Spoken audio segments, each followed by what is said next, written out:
Welcome back to Scary Stories for Sleep. Tonight, we are opening another recovered file from the Backrooms Lost Archives.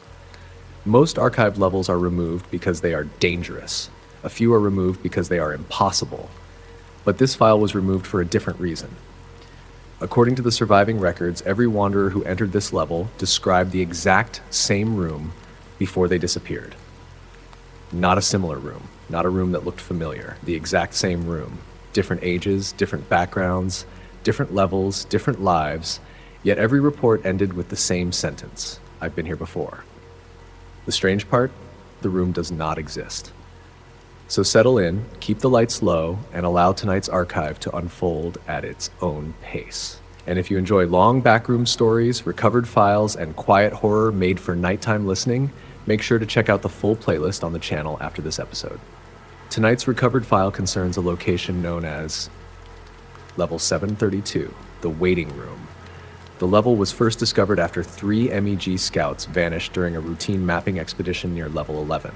Only one recording was recovered, and according to the final note attached to the file, that recording should never have been played. The entrance appears unexpectedly. Most wanderers report finding a white door standing where no door should exist. Sometimes it appears in hallways, sometimes inside abandoned apartments, sometimes at the end of staircases that were not there moments earlier. The door is plain, no markings, no handle on the outside, just white paint and silence. But beneath the door is always a thin strip of warm light, and for reasons nobody understands, nearly everyone who sees it feels compelled to open it. The recovered account belongs to a wanderer named Daniel Mercer. Daniel was considered experienced. He had survived nearly a year inside the backrooms. He understood how dangerous curiosity could be. Yet when he discovered the door, he opened it anyway. His recording begins immediately afterward. The first thing he describes is a waiting room. Soft, yellow lighting, brown carpet, wooden chairs arranged neatly against the walls, a coffee table stacked with outdated magazines, a water cooler in the corner. Nothing unusual, nothing threatening, nothing that belonged inside the backrooms. Daniel repeatedly says the room felt comforting. That was the first warning sign. Comfort is rare in the backrooms. The room felt less like a discovery and more like a memory, a place he had visited years ago. Yet he couldn't explain where. The walls contained framed photographs, but whenever he tried to focus on them, the images appeared blurry. Only when he looked away could he almost make out the people inside. He spent nearly 30 minutes examining the room. There was only one exit, a hallway extending into darkness. At the end of the hallway sat another waiting room, identical. Same chairs, same carpet, same magazines, same water cooler. Only one thing had changed. One of the magazines was open. Daniel was certain it had been closed before. He dismissed it as stress. Then he noticed something else. One of the chairs had moved, just slightly, as if someone had recently stood up. The deeper he traveled, the stranger the level became. Every waiting room looked almost identical, yet subtle differences accumulated. A coffee cup appeared on a table, a jacket hung over a chair, a newspaper rested on the floor, evidence of people, but never people themselves. Hours passed. Then Daniel found the first photograph that wasn't blurry. The picture showed a hospital waiting room. Standing in the background was a younger version of himself. The date printed on the photograph matched a year when his father had undergone surgery. Daniel later admitted he had not thought about that day in over a decade. The next photograph showed his elementary school office. The next showed a dentist waiting room. The next showed an airport terminal. Every image depicted a place where he had once waited, and in every picture someone stood behind him, tall, thin, watching. Daniel never recognized the figure, yet he became increasingly convinced it had always been there. The level appeared to feed on forgotten moments. Not major memories, small ones, moments spent waiting, moments spent uncertain, moments people usually forget.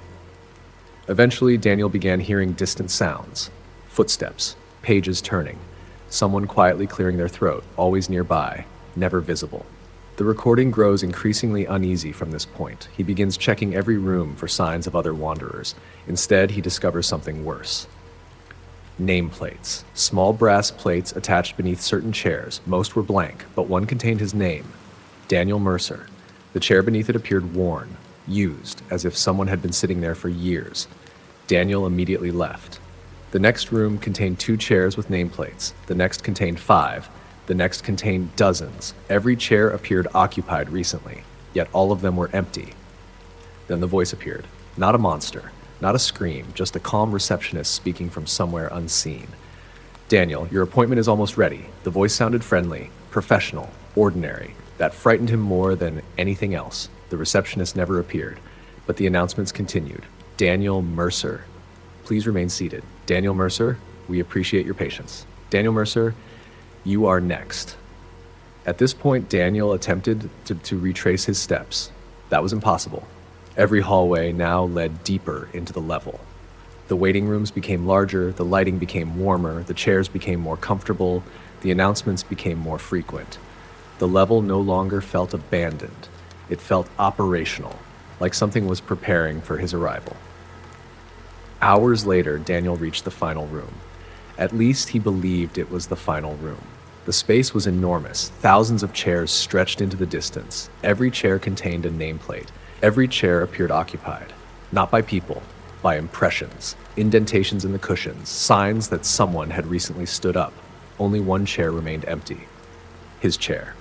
The receptionist spoke one final time. Daniel Mercer, thank you for waiting. Your room is ready.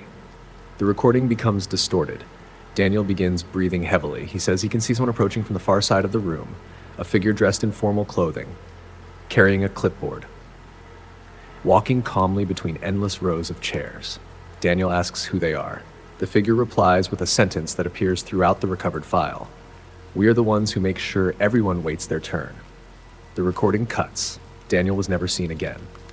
Months later, another wanderer discovered a photograph inside an unrelated level.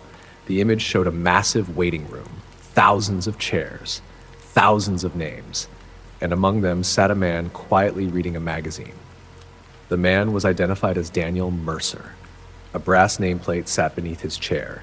The inscription read, "Currently waiting.